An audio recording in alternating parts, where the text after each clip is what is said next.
നമസ്കാരം. പി.വി. അൻവറിന് പിന്നിൽ കളിക്കുന്നത് CPM കേന്ദ്ര കമ്മിറ്റി അംഗമായ EP ജയരാജൻ എന്ന സംശയത്തിൽ CPMയിലെ വലിയൊരു വിഭാഗം. കോടിയേരി ബാലകൃഷ്ണന്റെ മക്കൾക്കും അൻവറിനോട് അനുകമ്പയുണ്ടെന്നാണ് CPM കേന്ദ്രങ്ങളുടെ നിഗമനം. അൻവർ ചർച്ചയാക്കുന്ന വിഷയങ്ങളിൽ കോടിയേരിയും എത്തിയതാണ് ഇതിന് കാരണം. ഇടതുമുന്നണി കൺവീനർ സ്ഥാനത്ത് നിന്നും പുകച്ചു പുറത്തു ചാടിച്ചവരെ പാഠം പഠിപ്പിക്കുക എന്ന ലക്ഷ്യത്തോടെ അൻവറിന് EP-യുടെ പിന്തുണ കിട്ടുന്നുണ്ടാകുമെന്നാണ് വിലയിരുത്തൽ. നിലമ്പൂരിൽ അൻവർ വിളിച്ച സമ്മേളനത്തിലേക്കാണ് എല്ലാ കണ്ണുകളും. ഈ സമ്മേളനം പൊളിഞ്ഞാൽ അൻവർ എന്ന വെല്ലുവിളി അവസാനിക്കുമെന്നാണ് CPIM വിലയിരുത്തൽ. വിവാദങ്ങളിലേക്ക് ബോധപൂർവം P. ജയരാജനെ വലിച്ചിടാൻ ചില കേന്ദ്രങ്ങൾ ശ്രമിച്ചിരുന്നു. ഇതിന് പിന്നാലെ CPM വിശദ അന്വേഷണങ്ങൾ നടത്തി. ഇതിലാണ് മറ്റു ചിലരിലേക്ക് സംശയം നീളുന്നത്. ഏതായാലും അതീവ ഗൗരവത്തിലാണ് അൻവറിന്റെ നീക്കങ്ങളെ മുഖ്യമന്ത്രി പിണറായി വിജയൻ കാണുന്നത്. അൻവറും കരുതലോടെയാണ് നീങ്ങുന്നത്. ഒരു നീക്കവും പാളാതിരിക്കാനുള്ള ജാഗ്രത അൻവർ കാട്ടുന്നുണ്ട്. അതിനിടെ ന്യൂനപക്ഷ കാർഡിറക്കി PV അൻവർ രംഗത്ത് വരികയും ചെയ്തു. നിലമ്പൂരിലെ വീട്ടിൽ മാധ്യമങ്ങളെ കണ്ടപ്പോഴാണ് PV അൻവർ ന്യൂനപക്ഷ രാഷ്ട്രീയ പ്രസ്താവനകൾ ഇറക്കിയത്.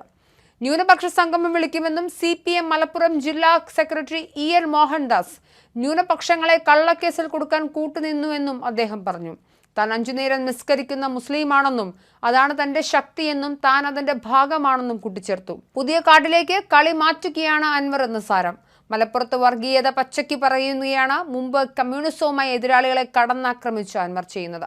ഭീകരതയെ വിമർശിക്കുമ്പോൾ മറുനാടൻ മലയാളിയെ ന്യൂനപക്ഷ വർഗീയത പറഞ്ഞ് കലാപമുണ്ടാക്കാൻ ശ്രമിക്കുന്ന ആളെന്ന രീതിയിൽ വ്യാജമായി ചിത്രീകരിക്കാൻ ശ്രമിച്ച അൻവർ CPM ജില്ലാ സെക്രട്ടറിയെ ഒറ്റ ദിവസം കൊണ്ട് RSSകാരനാക്കി ന്യൂനപക്ഷ കാർഡ് ഇറക്കുകയാണ്. അങ്ങനെ നിലമ്പൂർ സമ്മേളനം എങ്ങനെയും വിജയമാക്കാനാണ് ശ്രമം. ഇത് മനസ്സിലാക്കി CPMും ജാഗ്രത പുലർത്തുന്നുണ്ട്. CPMുമായി സഹകരിക്കുന്നവർ ആരും ആ സമ്മേളനത്തിൽ എത്തുന്നില്ലെന്ന് ഉറപ്പിക്കും. മുസ്ലിം ലീഗ് നേതൃത്വവും അൻവറിനെതിരാണ്. അവരും അൻവർ പക്ഷത്തേക്ക് ആളൊഴുക്കുന്നതിനെ അംഗീകരിക്കുന്നില്ല. ഇത് മനസ്സിലാക്കിയാണ് ന്യൂനപക്ഷ കാർഡിറക്കി CPMനെയും മോഹൻദാസിനെയും കടന്നാക്രമിച്ചത്. ന്യൂനപക്ഷ സംരക്ഷകന്റെ മേലാവരണത്തിൽ പുതിയ രാഷ്ട്രീയ ജിഹ്വ ഉണ്ടാക്കാനും ശ്രമങ്ങളുണ്ടാവും.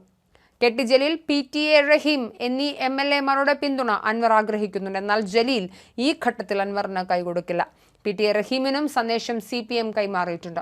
മുൻ MLA കരാട് റസാഖ് പോയാലും കാര്യമില്ലെന്ന നിലപാടിലാണ് CPM. സ്വർണ്ണക്കടത്തിൽ പ്രതിക്കൂട്ടിൽ നിന്ന നേതാവാണ് കരാട് റസാഖ്. മറ്റൊരു സ്വതന്ത്രനായ V. അബ്ദുറഹ്മാൻ മന്ത്രിയാണ്. അതുകൊണ്ട് താനൂരിലെ ജനപ്രതിനിധിയും അൻവറിന് കൈകൊടുക്കില്ലെന്ന് CPM പ്രതീക്ഷിക്കുന്നു. സാംസ്കാരിക നായകർക്കടക്കം ഈ സന്ദേശം നൽകിയിട്ടുണ്ട്.